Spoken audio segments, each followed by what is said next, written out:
समय कभी नहीं रुकता। आज यदि बुरा चल रहा है तो कल अवश्य अच्छा आएगा। आप केवल निस्वार्थ भाव से कर्म कीजिए और वही आपके हाथ में होगा। भाग्य के दरवाजे पर सर पीटने से बेहतर है कर्मों का तूफान पैदा करें। दरवाजे अपने आप खुल जाएंगे।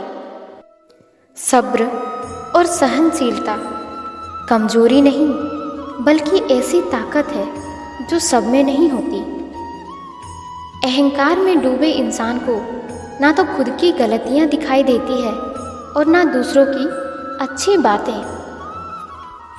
बुरे विचार मन को दुखी और परेशान कर सकते हैं, लेकिन जब आप कृष्ण में विश्वास करते हैं तो कृष्ण स्वयं आपकी सब परेशानियां दूर करने आते हैं। सोचिए कि स्वयं को बदलना कितना कठिन है, फिर दूसरे को बदलना कैसे सरल हो सकता है। जो व्यक्ति सुख और दुख की चिंता किए बिना सही कर्म करता है वही केवल मुझे प्राप्त कर पाता है।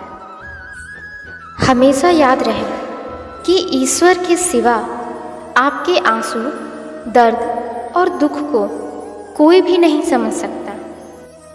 हमारे जीवन में समस्याएं बिना कारण नहीं आती। उनका आना एक इशारा है कि हमें अपने जीवन में कुछ बदलना है। जब हम ईश्वर के आगे सिर झुकाकर प्रणाम करते हैं तो सारी चिंताएं हमारे मस्तिष्क से गिरकर ईश्वर के चरणों में पहुंच जाते हैं और हम चिंताओं के बोझ से मुक्त हो जाते हैं। एक चीज़ जो रोज़ घट रही है वो है आयु। एक चीज़ जो रोज़ बढ़ रही है वो है तृष्णा। एक चीज़ जो सदा एक से ही रहती है वो है विधि का विधान।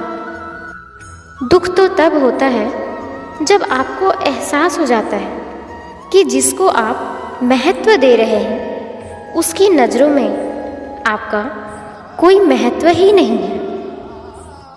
अतीत में हुई किसी बुरी घटना के कारण जो लोग जिंदगी में आगे बढ़ना भूल जाते हैं, वैसे लोग अपने हाथों से वो भी खो देते हैं जो चीज़ें भविष्य उन्हें देने वाली होती है। बीते कल और आने वाले कल की चिंता नहीं करनी चाहिए, क्योंकि जो होना है वही होगा। जो होता है अच्छा ही होता है। इसीलिए वर्तमान का आनंद लो। एक शांत व्यक्ति का दिमाग दुनिया में सबसे ज़्यादा मजबूत होता है। जिंदगी में हम कितने गलत हैं या सही सिर्फ दो लोग जानते हैं, एक आत्मा और एक परमात्मा। जीवन से बड़ा कोई विद्यालय नहीं, कठिनाइयों से बढ़कर कोई परीक्षा नहीं और समय से बड़ा कोई शिक्षक नहीं। कोशिश सफल हो या ना हो, परंतु हर सफलता का कारण भी कोशिश ही होती है। समस्या यही है कि लोग सच्चे व्यक्ति को सराहते नहीं बल्कि उसका इस्तेमाल कैसे करना है यह सोचना शुरू कर देते हैं। अपनी पीड़ा के लिए संसार को दोष मत दीजिए। अपने मन को समझाओ। तुम्हारे मन का परिवर्तन ही तुम्हारे दुखों का अंत है। जब कल का दिन देखा ही नहीं तो आज का दिन क्यों खोए। जिस घड़ी में हंस सकते हैं उस घड़ी में कल के लिए क्यों रोए।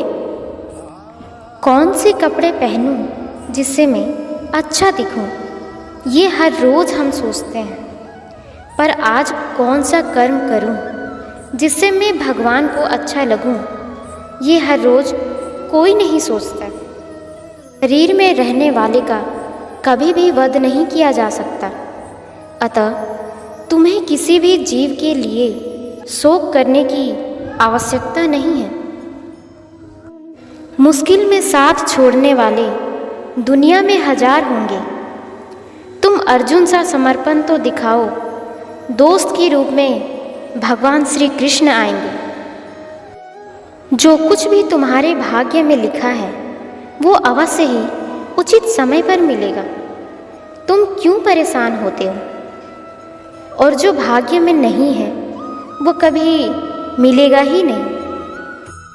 कोई तुम्हारे बारे में बुरा सोचता है तो यह उसके कर्मों में लिखा जाएगा। तुम क्यों किसी के बारे में बुरा सोचकर अपना वक्त और कर्म खराब करते हो? जैसे जैसे कलयुग आएगा इंसान मतलबी होता जाएगा। ज़रूरत के समय आपके पैर पकड़ेगा और ज़रूरत नहीं रहेगी तो पहचानेगा भी नहीं। यदि तुम्हारे अंदर खुद को बदलने की ताकत नहीं है तो तुम्हारा कोई अधिकार नहीं कि तुम भगवान या भाग्य को दोष दो। खुद को अगर जिंदा समझते हो तो गलत का विरोध करना सीखो, क्योंकि लहरों के साथ लाशें बहा करती हैं, तैराक नहीं। जो ज्ञानी होता है उसे समझाया जा सकता है, जो अज्ञानी होता है उसे भी समझाया जा सकता है, पर जो अभिमानी होता है उसे कोई नहीं समझा सकता, उसे सिर्फ वक्त समझाता है। जीवन में क्या करना है ये रामायण सिखाती है। जीवन में क्या नहीं करना ये महाभारत सिखाती है। और जीवन में कैसे जीना है ये भगवत गीता सिखाती है। तिरस्कार यदि बार बार अपनों से ही मिले तब शब्दों का विवाद उचित नहीं, क्योंकि जो व्यक्ति आपके महत्व को ही नहीं समझा वो आपके शब्दों और आपकी भावनाओं को क्या समझेगा। विश्वास का अर्थ ये नहीं है कि मैं जो चाहूँगी भगवान वही करेंगे। विश्वास का अर्थ तो ये है कि प्रभु वही करेंगे जो मेरे लिए सही होगा।